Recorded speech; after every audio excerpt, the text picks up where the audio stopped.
नमस्कार दोस्तों हमने पिछले वीडियो में अति संयुग्म प्रभाव देखा था।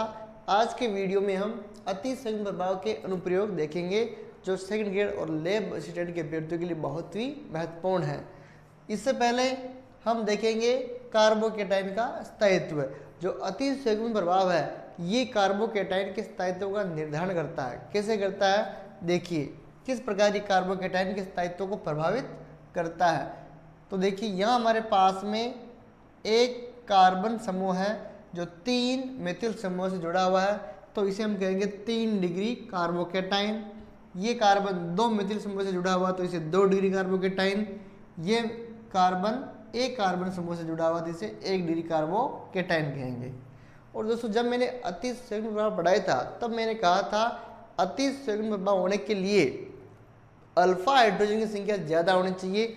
जितना अधिक अल्फा हाइड्रोजन होगा उतना ही अधिक उसका स्थायित्व होगा, उतना ही अधिक उसका अति संयुग्म प्रभाव होगा। तो इन सभी में हम देखते हैं अल्फा हाइड्रोजन कितने हैं। यहाँ अल्फा हाइड्रोजन बिल्कुल 0 है क्योंकि इस कार्बन से कोई भी अल्फा हाइड्रोजन नहीं जुड़ा हुआ है। इस कार्बन समूह से कोई भी अल्फा हाइड्रोजन समूह नहीं जुड़ा हुआ है और इस कार्बन से ये 3 हाइड्रोजन अल्फा समूह जुड़े हुए हैं, अर्थात यहाँ अल्फा हाइड्रोजन बराबर कितने हो जाएंगे 3, क्योंकि इस कार्बोकेटाइन से 3 हाइड्रोजन जुड़े हुए हैं। ये अल्फा हाइड्रोजन है, 3 हो जाएंगे। और यहाँ अल्फा हाइड्रोजन बराबर कितने हो गए 3, तो ये और 3 ये कितने हो गए 6 अल्फा हाइड्रोजन है। यहाँ देखिए इसमें 3 ये रहे, 3 ये 9 हो गई, कितने हो गए 9 अल्फा हाइड्रोजन कितने हो गए यहाँ 9। अर्थात सबसे अधिक अल्फा हाइड्रोजन इसमें है, उससे कम इसमें, उससे कम इसमें और सबसे कम इसमें। अर्थात जिस कार्बनिक यौगिक में सबसे अधिक अल्फा हाइड्रोजन होंगे वही अधिक स्थायी होगा, उसका स्थायित्व अधिक होगा, उसका अति संयुग्म प्रभाव सबसे ज़्यादा होगा। तो यहाँ हम कह सकते हैं 3 डिग्री कार्बोकेटाइन का सबसे ज़्यादा है, उससे कम 2 डिग्री, उससे कम 1 डिग्री और उससे कम मेथिल कार्बोकेटाइन।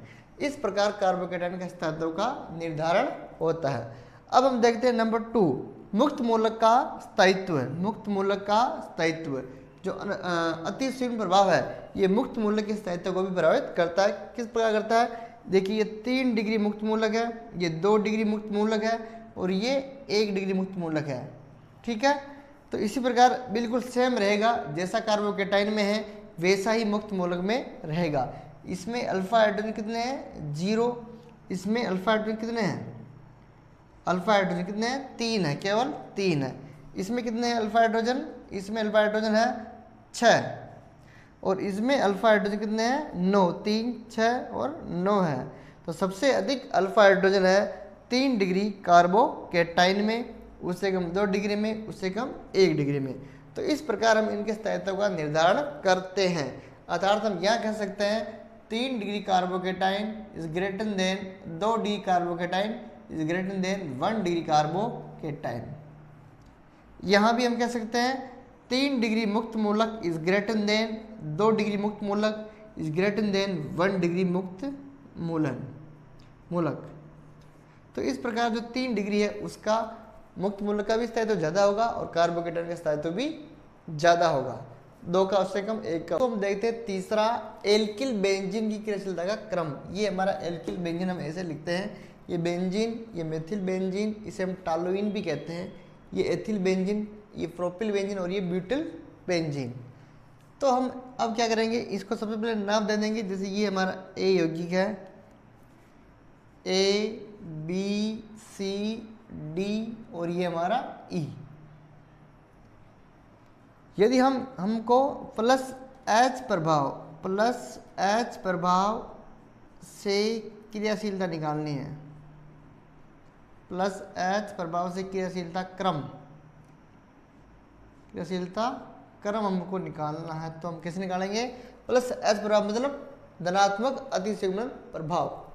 तो अति संयुग्मन में सबसे पहले हम क्या देखते हैं अल्फा हाइड्रोजन, लेकिन यहाँ हम अल्फा हाइड्रोजन क्या देखेंगे कि जो बेंजीन है उससे जो हमारा कार्बन समूह जुड़ा हुआ है उससे कितने हाइड्रोजन जुड़े हुए हैं। जैसे यहाँ केवल हमारे पास कार्बन बेंजीन से जुड़ा हुआ है, लेकिन कार्बन से कोई हाइड्रोजन नहीं जुड़ा हुआ, इस बात का ध्यान रखना। वहाँ हमारे पास क्या था कि हम कार्बन के पास वाले जो समूह है इनके हाइड्रोजन को अल्फा हाइड्रोजन मान रहे थे, लेकिन यहाँ जो बेंजीन समूह की बात होती है, एल्किल बेंजीन की बात होती है, तो केवल बेंजीन से जो कार्बन जुड़ा हुआ है, बेंजीन से जो कार्बन जुड़ा हुआ है उससे कितने हाइड्रोजन जुड़े हुए हैं, ये बात बहुत ही महत्वपूर्ण है। यदि आपका क्वेश्चन आ जाता है ऐसा, ये 5 आपको दे दिए क्वेश्चन में, आपको पूछ लिया निम्न को प्लस H प्रभाव की क्रियाशीलता के घटते हुए क्रम में जमाओ, तो आपको क्या देखना है कि जो बेंजीन है इससे कार्बन जुड़ा हुआ उससे कितने हाइड्रोजन जुड़े हुए हैं, वही है हमारा अल्फा हाइड्रोजन। तो यहाँ देखिए इस कार्बन से कोई भी अल्फा हाइड्रोजन नहीं जुड़ा हुआ है, अर्थात इसमें अल्फा हाइड्रोजन बराबर क्या हो जाएगा 0। यहाँ देखिए इससे केवल एक अल्फा हाइड्रोजन जुड़ा हुआ है, अल्फा हाइड्रोजन बराबर 1, ये देखो ये H। यहाँ इस कार्बन से केवल 2 अल्फा हाइड्रोजन जुड़े हुए हैं, अल्फा हाइड्रोजन बराबर 2। यहाँ देखिए इस कार्बन से 3 अल्फा हाइड्रोजन जुड़े हुए हैं, तो अल्फा हाइड्रोजन बराबर 3, और यहाँ कोई अल्फा हाइड्रोजन नहीं है, तो यहाँ का 0 हो जाएगा, क्या हो जाएगा 0।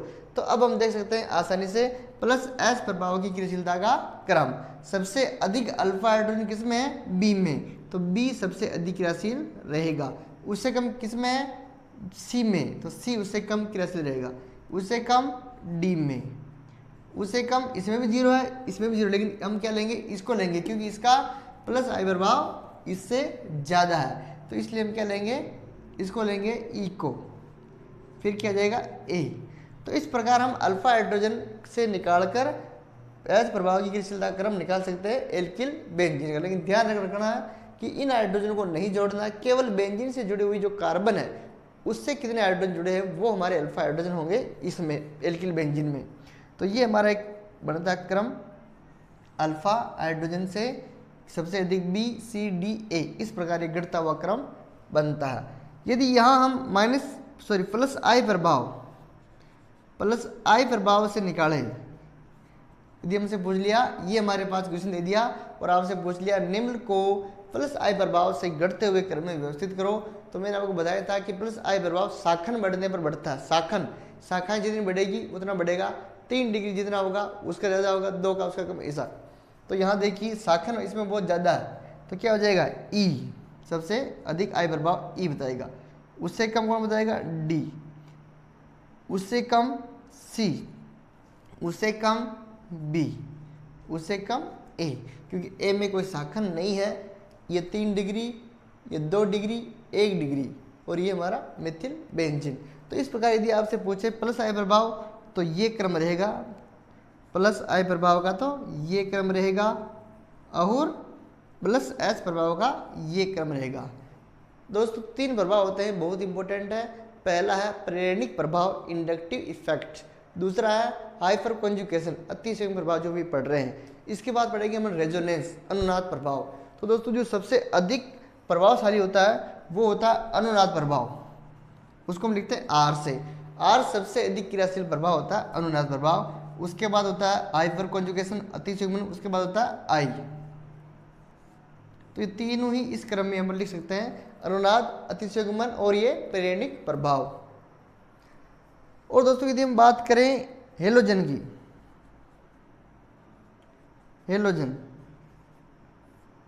हेलोजन अर्थात हमारे पास यदि हेलो बेंजीन है, हेलो बेंजीन, तो आपको पता है कि जो हेलो बेंजीन है, हेलोजन समूह है, वो कौन सा प्रभाव बताते हैं, -H प्रभाव बताते हैं। पिछले वीडियो में हमने देखा था कि जो सभी हेलोजन समूह हैं कार्बन से तीनों ही हेलोजन जुड़े जुड़े हुए हैं, कार्बन से तीनों ही, ऐसे CX और ये X, तो वो कौन सा प्रभाव बताएंगे, -H प्रभाव। यदि हेलोजन समूह है तो उनकी क्रियाशीलता क्रम क्या होगा, -H प्रभाव।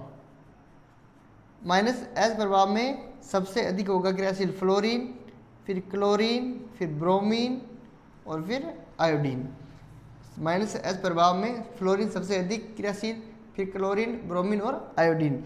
यदि यही अपने -I प्रभाव से पूछे, -I से, तो बिल्कुल आपको इसका उल्टा कर देना है, I सबसे अधिक, फिर Br सबसे अधिक, फिर Cl सबसे अधिक और फिर फ्लोरीन सबसे कम। तो ये क्रम भी आपको ध्यान रखना है। -H प्रभाव में फ्लोरीन, क्लोरीन, ब्रोमीन, आयोडीन, और -I प्रभाव में उसका उल्टा हो जाएगा IBrClF। इस प्रकार हम इनकी क्रियाशीलता का क्रम निकालते हैं दोस्तों। अब दोस्तों एक और उदाहरण देखते हैं, उसको ध्यान से देखना आप। यहां देख लेते हैं। देखिए ये हमारे पास में ये बेंजीन है, इससे हमारे पास CH3 जुड़ा हुआ है। इसके बाद हमारे पास जुड़ा हुआ है CH2F2। इसके बाद हमारे पास जुड़ा हुआ है CHF2। इसके बाद हमारे पास जुड़ा हुआ है CF3। इसके बाद CCl3। इसके बाद CI3। ये हमारे पास में कुछ समूह जुड़े हुए हैं। इसको मैंने A नाम दे दिया, इसको B, इसको C, इसको D, इसको E, इसको F। तो दोस्तों इसमें से सबसे अधिक क्रियाशील कौन होगा? -H प्रभाव से। तो दोस्तों सबसे पहले -H प्रभाव से होगा इसमें D। क्या होगा? D, क्योंकि इसमें तीनों ही जो हेलोजन है वो कार्बन से जुड़े हुए हैं। तो सबसे अधिक हमारा क्या हो जाएगा? D। उससे कम हो जाएगा C, क्योंकि इसमें 2 फ्लोरीन जुड़े हुए हैं। तो क्या हो जाएगा? C। उसके बाद हो जाएगा हमारा B। उसके बाद हमारा क्या होगा? क्लोरीन होगा, क्योंकि हमने देखा था फ्लोरीन के बाद में क्या आ रहा था? क्लोरीन। तो क्या होगा? क्लोरीन E नंबर पर। उसके बाद क्या होगा? आयोडीन होगा F पर। और उसके बाद क्या होगा? सबसे अंत में A। तो इस प्रकार हम -H प्रभाव से भी अपन क्रियाशीलता क्रम निकाल सकते हैं। आपको क्वेश्चन में ऐसा ही मिलता है, क्वेश्चन 4-5 ये दे दिए और आपसे पूछेंगे इसको -H प्रभाव की क्रियाशीलता से जमाओ या +H प्रभाव की घटती हुई क्रियाशीलता से इनको जमाओ। तो ये आप हेलोजन को हम एक उदाहरण से समझते हैं। देखिए यहाँ पे कुछ हमारे पास कार्बनिक यौगिक है। ये हमारे पास CH3 है, ये हमारे पास CHF2 है, ये हमारे पास CF3 है, ये हमारे पास CCl3 है और ये हमारे पास CI3 है। यदि आपको क्वेश्चन दे दिया ये और आपसे पूछ लिया निम्न को घटते हुई क्रियाशीलता क्रम में जमाओ -H प्रभाव से, तो सबसे पहले हम देखेंगे अल्फा हाइड्रोजन किसमें अधिक है। इसमें अल्फा हाइड्रोजन कितने हैं? 3 है। कितने हैं? 3। इसमें कितना है? अल्फा हाइड्रोजन बराबर 1 है। इसमें 0 है, इसमें 0, इसमें 0, इसमें तीनों में नहीं है। क्यों नहीं? क्योंकि ये कौन है? हेलोजन है। हेलोजन है, -H प्रभाव है। तो यहाँ देखिए इसको हम तीनों को किससे सेट करेंगे? इससे, F, Cl और Br से। तो सबसे अधिक अल्फा हाइड्रोजन किसमें है? इसमें है। तो सबसे अधिक स्थायी होगा ये। उसके बाद इसमें एक है, ये अधिक स्थायी होगा। उसके बाद हम यहाँ से लेंगे -H प्रभाव में फ्लोरीन, क्लोरीन, ब्रोमीन, आयोडीन। तो सबसे पहले फ्लोरीन, फिर ये क्लोरीन और फिर ये आयोडीन। किनका स्थायित्व है दोस्तों? ये बहुत इंपॉर्टेंट है। अति संयुग्म प्रभाव के अनुप्रयोग में एल्किन का स्थायित्व बहुत इंपॉर्टेंट है। इससे क्वेश्चन आ सकता है। यदि इससे क्वेश्चन आता है तो यही क्वेश्चन आएगा, यही एग्जाम्पल, इससे अलावा बाहर नहीं आएगा। देखिए ये हमारे पास कुछ एल्किन के उदाहरण हैं। तो सबसे पहले हमें क्या देखना है? अल्फा हाइड्रोजन देखना है, क्योंकि अति संयुग्म में हम क्या देखते हैं? Alpha hydrogen. यहाँ देखिए, और अल्फा हाइड्रोजन कौन है? जो कार्बन कार्बन द्विबंधी इनसे जुड़े हुए जो समूह है, इनके जो हाइड्रोजन वो क्या है? Alpha hydrogen. तो यहाँ देखिए 3, 6, 9 और 12, अर्थात यहाँ अल्फा हाइड्रोजन कितने हो गए? 12। यहाँ कितने हो गए? 3, 6 और 9। इसको हम नहीं गिनेंगे क्योंकि इसके पास मेथिल समूह नहीं है, कार्बन नहीं है। यदि इसके पास कार्बन होता तो इसको भी गिनते हैं। 3, 6 और 9, अल्फा हाइड्रोजन कितने हो गए? 9। इसके पास देखो अल्फा हाइड्रोजन बराबर 3 और 3 कितने हैं? 6। और ये कैसा? असममित है। ये जो संरचना कैसी है? असममित। ये असममित संरचना। इसके बाद देखो, इसके बाद 3 और 3 6, अल्फा हाइड्रोजन कितने हैं? 6। और ये कैसी है? ट्रांस है। कैसी है? ट्रांस स्ट्रक्चर है। सिस और जो ट्रांस है ये बाद में पढ़ेंगे, इंपॉर्टेंट है ये। सिस और ये ट्रांस है, ये दोनों एक तरफ। ये क्या हो गया? सिस। तो अल्फा हाइड्रोजन कितने हो गए इसमें? 3 और 3 6। और ये क्या? सिस है, सिस। यहाँ देखो अल्फा हाइड्रोजन कितने हैं, 3 है, केवल यहाँ 3 है, और यहाँ अल्फा हाइड्रोजन कितने हैं, एक भी नहीं है। ये हाइड्रोजन इनको नहीं गिनेंगे, इनसे जो मैथिल समूह वो गिण में आते हैं, 0। तो ये हमने अल्फा हाइड्रोजन देख लिए। अल्फा हाइड्रोजन सबसे अधिक किसमें है, इसमें है, तो ये सबसे अधिक स्थायी होगा। इसके बाद इसमें है 9, ये सबसे अधिक स्थायी होगा। उसके बाद सबसे पहले हम देखते हैं यहाँ भी 6 है, और यहाँ भी 6, और यहाँ भी 6। यहाँ कन्फ्यूज होता है। यदि हमको क्रियाशीलता का क्रम पूछा है, क्रियाशीलता